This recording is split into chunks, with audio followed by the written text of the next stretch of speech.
Birinci semya Urus'ydı. Kalan hepsi Kırım Tatarı. Başta evler bu nelere haşeydi. Nasklonam.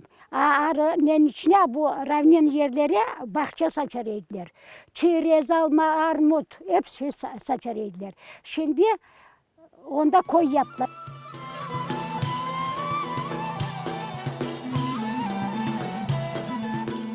Kuyular var idi. Bu arpata, şimdi söyleyeyim, 1, 2, 3. 3 kuyu var idi. Bu radni çok idi. Radniçki. O radniçkaları bizim hartlar, babalar, dedeler abla temizleriydiler de onda su çıkarıydı. Pek güzel su çıkarıydı. Kuyuya su var. Kuyuya. 3. kuyuya musur doldurdular. Bizden sonra. Musur doldurdular, öyle de musurla duruyor kuyu. Caminin yanına.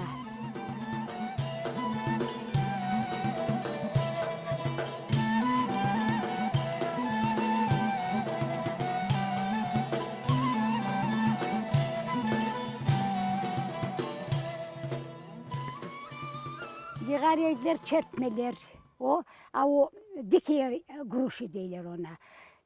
Acalma, diki yablıçki deyler ona.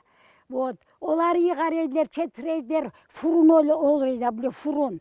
Onu yakar yediler, onda acıra tokereydiler, onda da su ştetereydiler.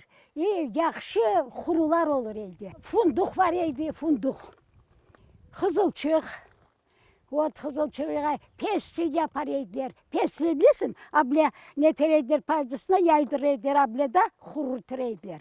Pestil olur ediyor. Pek lezzetli olur ediyor. Pestil. O da akılma aşadım. Küçük ettim ama bileyim.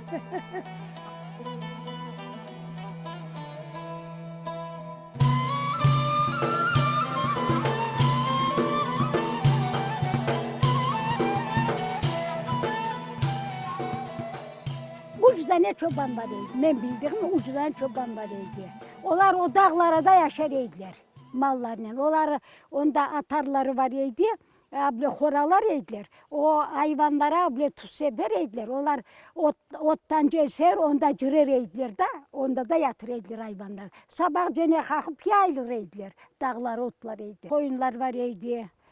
Ondan sonra beskurduçka var idi, eçkiler var idi. Bütün yaz dağlara olur idi bizim çobanlar, mallar bakıp. Son kışta endi kaytır ediler.